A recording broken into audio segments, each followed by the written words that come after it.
I'm Holly, or those of you that don't already know me, the Advocacy Director for Voices for Georgia's Children, and welcome. Thank you guys for battling the trolley construction traffic, because I know it was a major headache, and for coming out. So we are going to start our Georgia Can, our second off-session policy series, and I know you guys already know it's all about community-based services. To sort of warm us up, our wonderful a summer associate, which we also interns in our office, is Shauna Carmichael. She's a rising 2L, I never say it right because I didn't go to law school, who's going to do a presentation. She's been working diligently on collecting a listing of community-based services of all sorts that we're hoping that people will be able to use over the next year regarding the work that's coming out of House Bill 242, the Juvenile Justice Reform Act. And Sean is going to present sort of just a basic overview for everybody to kind of kick off the conversation. So come on, Sean.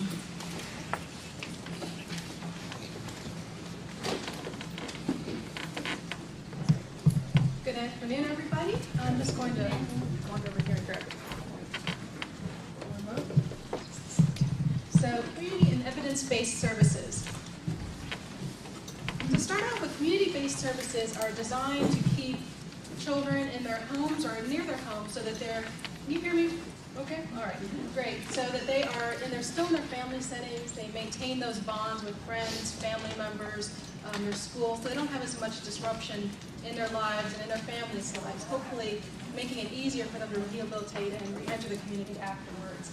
Some of the things that community-based services tend to be really good at is kind of the rehabilitation aspect of supporting families and children both, and also going beyond that and using other community resources, things like community centers, community groups, religious organizations, bringing those services into the children's lives and into the families' lives to help support them and build that network so that they can continue to improve and become better. In the current juvenile code, it is section 151110.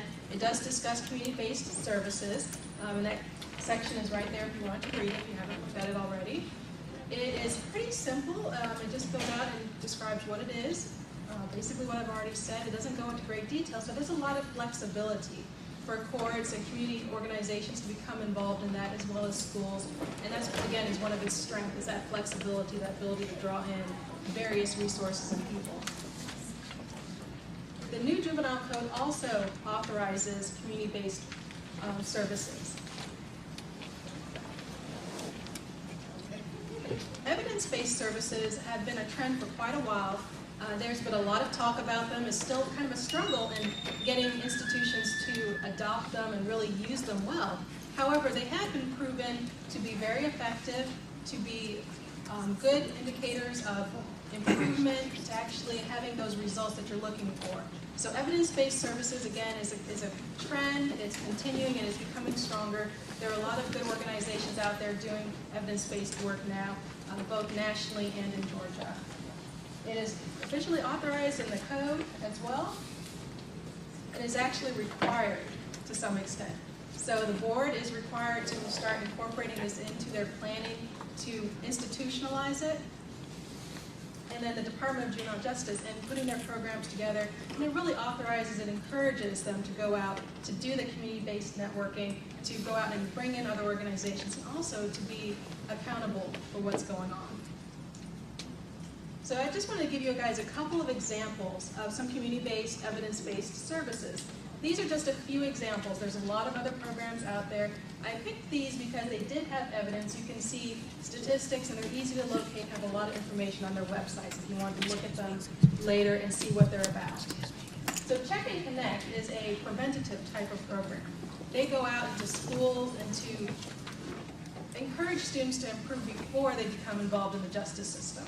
So this ideally is for those students that are at risk. They are in schools that are struggling, or they have family issues, they have emotional issues. It encompasses a wide variety of things. And it involves bringing these students back into the system, getting them re-engaged with their schools so they improve academically and don't drop out. That's the statistic there. But it also does improve their emotional wellness, their academic achievement. So there are statistics related to that as well. If you wanted to look this organization up further, you can look at the What Works Clearinghouse. from the Department of Education. They have additional reports on this particular program, and again, more statistics on how it improves those children's lives. The diversion program that I chose is called Functional Family Therapy. This program, again, brings in the family, brings in that support system so that you're not just treating the child, you're also treating the family and making sure that they can support that child and encourage them to improve. It is a therapy type of program, so it uses counselors. And what I thought was interesting about this one is that it uses individual therapists who have to be trained in that program. It's not just you send them out to any old counselor. So these are people specifically trained in this therapy model, and it focuses on social and emotional well-being. So it really builds those students up. It does have an effect on their academic performance as well. You start to see much improvement across the board for those students participating in it. And it reduced about 30% reduction in violent crime. So it's a significant amount of reduction you see there. And this one is from the so I'm going to forget the acronym now. OJJDP. So if you want to look on their website, it's listed there, has additional statistics. This program is curriculum-based. It is called Operation New Hope. It's out kind of on the West Coast, but this program has more of a spiritual aspect to it. I wanted to include a program that's not necessarily religious-based, but it does have more of a spiritual aspect to it. It incorporates the family as well, but really focuses on the child. And this one is used with children and actually older children, adolescents, that have experienced and shown severe behavioral problems. They've been involved in the justice system. They may have been in detention or something like that, and they're re-entering the community. So it's been used successfully with students and children who have the severest forms of problems. They have been repeat offenders. It involves 39 hours of training over 13 weeks, and really goes into depth on a variety of topics, everything from how to deal with your emotions to how to connect with your family and your community, as well as how to maintain changes once you get out of this system. And again, it has been successful. And they also operate kind of prevention programs that do job training, education, academic awareness training. So the last thing I want to talk about is two different pieces. When you're talking about evidence-based services, there's a variety of ways that children can become involved in those services.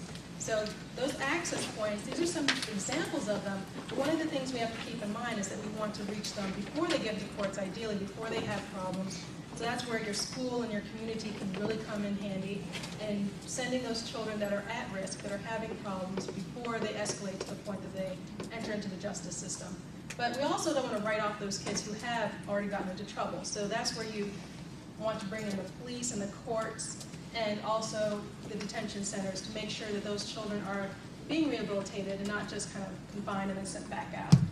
And one of the things I did find, this program wasn't listed up here, but is the Boston Police Department has it's the police department that's focusing on this. So they have a combination of kind of gang prevention, kind of strict enforcement aspect, but they also have the rehabilitation aspect of providing community services. They brought in a variety of community organizations to work with them and support those kids in getting out of the system. So it's an actual police department that's housing that whole operation.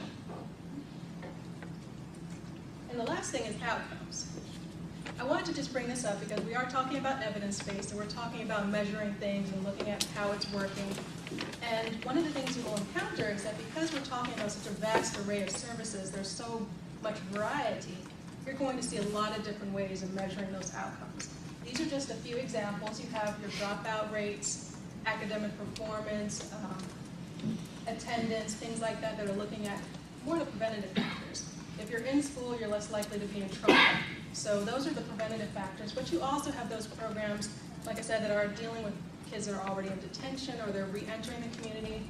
So that's where you look at recidivism rates and some of those other factors. The last one I put down here is we tend to forget about this. Some of the programs do have this, but the antisocial behaviors, the emotional wellness behaviors, so sometimes those get overlooked, but again, they feed into how they're going to interact in the community when they get out. So they can also be important measures. And that's pretty much all I have, so any quick questions, and then we can move on to the panel.